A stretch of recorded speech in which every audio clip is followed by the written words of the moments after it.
team will be providing you with some more of the history of how this, how we got to this point in time. And I want to particularly note that there was a December 8th, 2006 memo from the planning team to the board that was used when this matter when the first inclusionary zoning ordinance came before you in January of '07. And that's a very comprehensive memo of how we got to what we were recommending. It was not in the final form that you have now in terms of a numbered ordinance, but why they were choosing the specific programs that they wanted to see, the specific percentages that were being offered up, and a good analysis of the development in Mendocino County and how effective the different proposed ordinances would be. And I'd like to point out in particular, and this is in that memo, that if looking at the building patterns for Mendocino County from just 2003 to 2005, that an inclusionary zoning ordinance that exempts developments of 5 or fewer, that means 90% of all development won't have an inclusionary zoning ordinance attached to it of what usually gets built in Mendocino County. So I really want you, although it was a complex fee structure, I think that this board is up to the challenge because it's comprehensive. And an inclusionary zoning ordinance, to truly be effective, to truly get units built in this county, should apply to all development with exemptions made for moderate income, mom and pops who are building a small 1-unit house or home on their land. There are ways to protect them and exempt them, but to really be effective, I believe it should apply to all development in the county, all residential development. A compromise that was reached for this current incarnation was that it should apply to 5 or more. That's basically major subdivisions should all have the inclusionary zoning ordinance applied. But again, looking at the building patterns, that means that about 90% of historically what we produce, which is a lot of just single-family homes, would be exempt from an ordinance.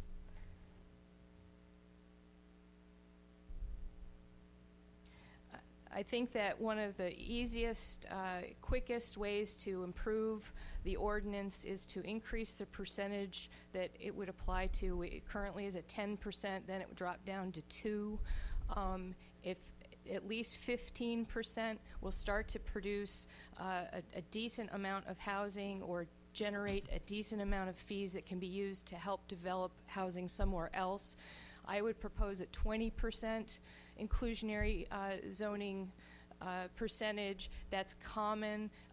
In the packet from 2006 that I was identifying, it gives you a rundown of other areas and other jurisdictions that are similar to Mendocino counties or nearby, and so 20% is well within the range of what is done in many other jurisdictions. It's what the city of Ukiah has committed to when they do their inclusionary zoning ordinance. They've already committed to a 20% rate.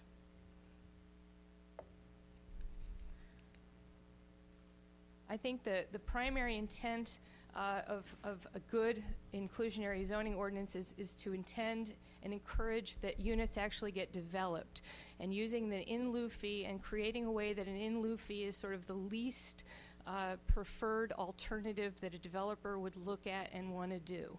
And the idea is that we need these units. 58% of county residents need housing that they can afford, from moderate down to very low income. 58% of our community can't afford to buy homes. We need to be able to come up with an ordinance which is just one tool in a whole big bucket of potential programs that the county can do to be able to get more housing built that people can afford. And lastly, I believe that, and I've talked to county council who I'm sure can advise you accordingly, that whatever inclusionary zoning ordinance this board decides to adopt should apply to all development that does not have a tentative map approved. We've got 2 projects in this county that are slowly creeping through the planning department, one being the Garden Gate down in the South Ukiah area, and the other being the Hopland project that was just recently approved for some zoning changes on the west side of Highway 101 in Hopland. That was before you in December. Those two projects should have the inclusionary zoning ordinance applied to them. They're early enough in the stages. They don't have vested maps yet, and any development, I believe, that's currently in the early stages in the planning department should have this apply. I know I'm out of time, but I just wanted to make one quick comment to something that Ms. Glassy said about your 50-acre rezone. The county has rezoned about 43 acres, but I would posit and just remind you that only 10 of them can actually be built at the densities that are required, not only by the housing element, which is 20 units per acre or more, but also that's required by the state. In addition, both the housing element and the state have made it a priority that all of the land that is rezoned, that 50 acres, highest priority should be given to lands that have water and sewer capabilities.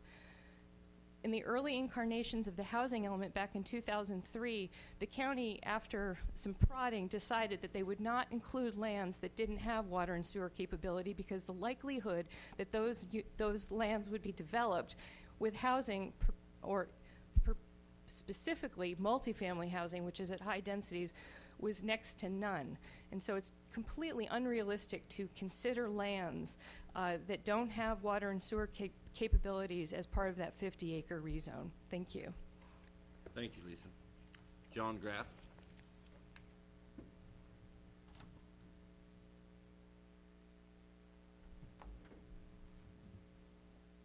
John Graff speaking for the Employers Council of Mendocino County. Either myself or some of our associates sat in most of the meetings that were held. I think it's important to understand that the people that sat on the business side or the developer side do not believe that this is a mutual agreement or an agreement that was part of what they wanted. It was more of a situation that they went to the meetings to try to minimize the problem that they were going to have with this. I want to go back for a moment and talk about mandatory versus volunteer. The only reason why we ended up with a mandatory ordinance is because the county's language into their housing unit in 2004 came out with language that the county council deemed important to go with a mandatory versus a volunteer. The business and the development community wanted a volunteer ordinance. I do agree with the last speaker. This document was compromised quite a bit after the last meeting when we all got together. It's important to understand that there was a lot of meetings and we were separated in those meetings up until the last meeting where we came together. I want to go back for a minute. I'm not trying to say anything other than, you know, the staff was in a position to try to get this done, and they knew these two groups probably wouldn't agree. So the stakeholders for the developers had their separate meeting, and the people that were pro low-income housing or development of low-income housing had their separate meetings, and then the last meeting we came together. But this is not a product that we agreed to. It's been compromised and changed. I think there's a couple of really important things to look at here. The in-lieu fee going down to 2% was a product of the last Board of Supervisors meeting where they wrestled with trying to redo the language and make it a volunteer ordinance. And they were unable to do that with guidance from County Council. So they tried to dilute this ordinance to have something in place to protect themselves until the new ordinance could be created under the new housing element with the 2009 plan. So my words are, I would like the new members of the Board of Supervisors to really